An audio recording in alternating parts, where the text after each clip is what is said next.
کریم صلی اللہ علیہ وآلہ وسلم نے فرمایا، اور لمبی حدیث ہے، برا بن عازب رضی اللہ تعالیٰ اس کے راوی ہیں، کہ نبی کریم صلی اللہ علیہ وآلہ وسلم کسی جنازے میں تھے اور قبر کی تیاری میں بھی دیر تھی، تو جیسے سب انتظار میں بیٹھ جاتے ہیں، تو نبی پاک صلی اللہ علیہ وسلم نیچے بیٹھ گئے، آپ کے ہاتھ میں ایک چھڑی تھی، اور آپ زمین میں جیسے آدمی کچھ سوچ رہا ہوتا ہے تو ساتھ ساتھ ایسے، تو پھر آپ نے اس موقع پر ایک بات ارشاد فرمائی، پھر آپ نے دونوں کیفیتوں کو الگ الگ بتایا۔ آپ نے فرمایا جب مومن کی روح نکلتی ہے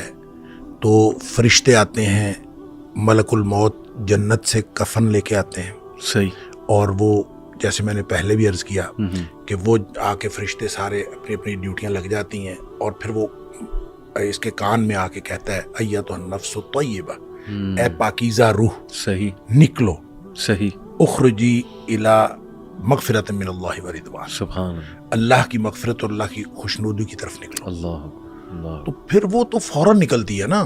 مطلب اس کا مطلب وہ تو خوش ہوتی ہے، وہ تو نکلنے کے لیے پھر دیر ہی نہیں لگتی، اور وہ جیسے پانی کی مشک بھری ہوئی ہے تو بند کھول دیا جائے، تخرج تسیل کما تخرج القطرۃ من فی السقا،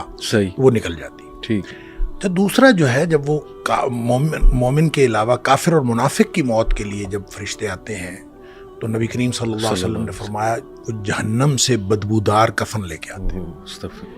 اب اس طرح ڈیوٹیاں لگ جاتی ہیں، سب بیٹھ جاتے ہیں، تو وہ جو ملک الموت ہے وہ اس کے کان میں آ کے کہتا ہے ایتھا النفس الخبیثہ، اے ناپاک روح نکلو، اخرجی باہر نکلو، الی سخط من اللہ و غضب، اللہ کی ناراضگی اور اللہ کے غضب کی طرف نکلو،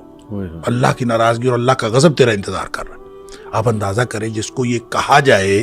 اور ادھر دنیا میں پڑے ہوئے اس کو یہ خبر مل جائے کہ اللہ کی ناراضگی اور اللہ کا غصہ میرا انتظار کر رہا ہے، تو وہ کیوں نکلے گی؟ جی ہاں۔ پھر نبی پاک صلی اللہ علیہ وسلم فرمایا فتفرق فی جسدہ، وہ پھر جسم کے اندر چھپتی پھرتی ہے،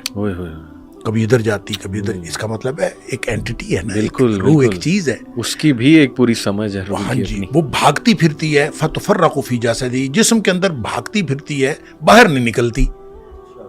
تو پھر فرشتے جو ہیں وہ فینزعہ، وہ پھر اس کو کھینچ کر نکالتے ہیں، اللہ اکبر۔ اور پھر اس کی جو نبی پاک صلی اللہ علیہ وسلم نے مثال بیان فرمائی،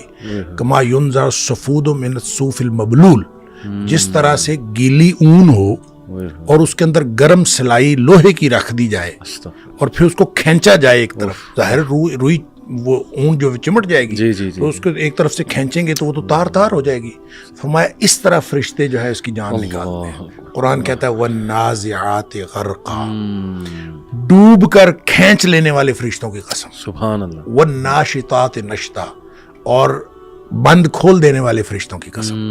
یعنی بالکل ایسے جیسے بند کھل جاتا ہے، یہ مومن کی موت ہے، اور پھر اس کو اندر سے کھینچ کر نکالتے ہیں، یہ کافر اور منافق کی موت۔